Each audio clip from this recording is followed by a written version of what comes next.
So let's turn our attention to some biblical foundations, understanding and resolving conflict.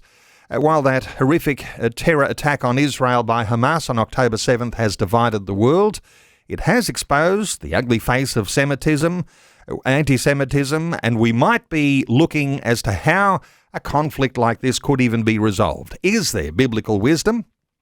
Well, Andrew McColl is from Family Voice Australia. He's State Director for Queensland and back with us. Hey, Andrew, welcome back to 2020. Well, it's nice to be with you again.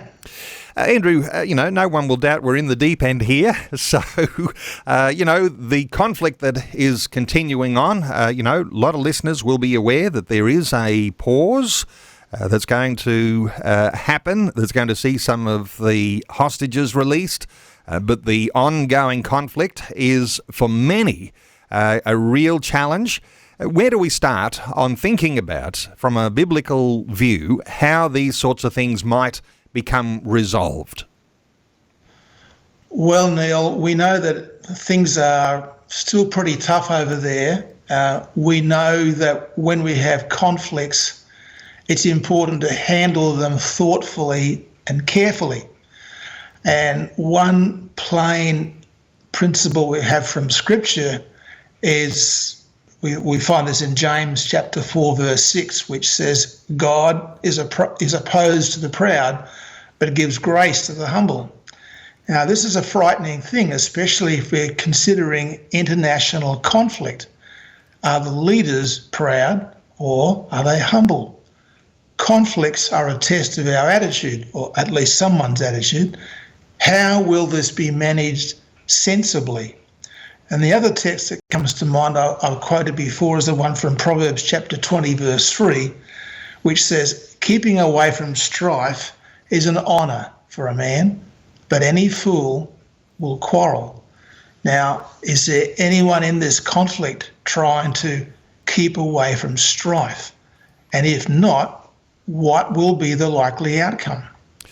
A lot of people will describe this conflict as an asymmetric conflict. It's not even. People are not playing by the same rules on both sides.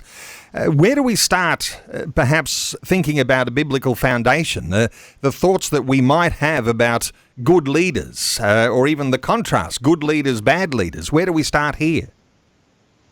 Well, we do find there's a fair bit in Scripture about this. We know that good leaders are obliged to see storms coming and to take appropriate steps. I think it was Enoch Powell who said that the mark of a statesman is to avoid preventable evils. And Jesus said, what king, when he sets out to meet another king in battle, will not first sit down and consider whether he is strong enough with 10,000 men to encounter the one coming against him with 20,000 men. That's Luke chapter 14, verse 31. So counting the costs of actions we're considering includes both action and inaction. Ideally, good leaders should want to protect those they lead, like the Good Shepherd that Jesus spoke of, resolving matters with neighbours peaceably. Jesus said that the Good Shepherd lays down his life for the sheep, John chapter 10, verse 11. That doesn't mean he's a pacifist, but it does mean his career, his future, and his ego are expendable for the sake of those he's leading. That's the nature of loving leadership. People have been dissecting the conflict and recognising Israel's right to defend itself. And there's all sorts of positions that people might be, talking about, going in all guns blazing, or rolling over and then personally being on the end of receiving consequences, which may even mean massacre for a people. I mean, there's all sorts of major ramifications for decisions made here. Is there anything we can glean from Scripture around how you might have a cool head or a level head or a wise head on your shoulders when you're thinking about how you move towards some level of resolution? Well, we do find in Genesis chapter 26, when Isaac is threatened by the Philistines, Did he have right on his side? The Philistines didn't think so. They disputed his possession of the land in that chapter. God had given him promises, but did he have the right to take issue with the Philistines when everyone then was essentially squatting on land they hadn't paid for? Isaac decided a fight wasn't justified. He moved away, preserving everything, except those wells that he dug and left behind. They were a sunk cost for him, but that was a modest price to pay to avoid a dangerous war. Then, what did he do? He dug more wells. Why was this a lot better? Avoiding dangerous conflicts is a lot better than starting something you cannot finish. Was this a compromise? Well, we can call it what we will. Isaac saved his family and his household from war and retained his extensive livestock business and his workforce with all of their learnt skills. Later, God vindicated prudent Isaac with his visitation and blessings. Even the Philistines acknowledged this. They said, "We see plainly that the Lord has been with you, and let us make a covenant with you." That's Genesis 26, verse 28. Somewhere in the future is going to be sitting around a table, and as Christians, no doubt, we would all see that all lives are valuable. All lives, whether on one side or another. But there are promises from God around Israel and possession of the land and a recognition of their rights and their own sovereignty. And then there are the other big players in the mix here that could see the escalation onto something of a major worldwide conflict. What are you thinking about the possibilities of what could eventuate from today? Well, what we have to ask ourselves even another question, Neil. What do we know about Israel's Prime Minister, Benjamin Netanyahu, and the US President, Mr. Biden?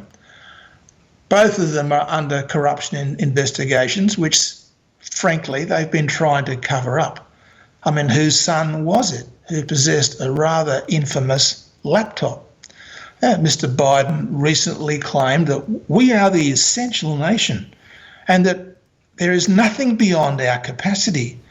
But he's moved into a foreign policy fairyland, ready to turn a local conflict into a regional one. In fact, he's challenging his enemies all at once. Mr. Netanyahu is in a lot of trouble at home with serious allegations of corruption, both he and his wife. Wikipedia says a few things about him. In 2019, he broke another record when he became the first serving Israeli leader to face criminal prosecutions while in office. He's alleged to have accepted gifts from billionaires and traded favours with media and telecom moguls. He's got charges against him of bribery and fraud. This is just straight off the internet. And he faces time in prison if convicted for these. He's managed to get his way around the law and his attempts have given him control over the judiciary. Now, we know in a Western nation, when politicians can control the judiciary, that is not a good place to be. Just before the invasion by Hamas on October the 7th, Israelis were marching in the streets by the thousands, calling for his resignation over corruption. If it wasn't for this war, he'd be in court and probably in jail. So, not looking good. Now, the Russians believe that Western society is decaying morally. We have to ask ourselves, well, hey, are they correct? At any time, the Turkish and Iranian forbearance with Israel may wear thin. Both these nations have well-prepared modern military forces, and they're both plainly Muslim, just like Hamas and Hezbollah. Combined, and with conventional forces alone, they would easily defeat Israel.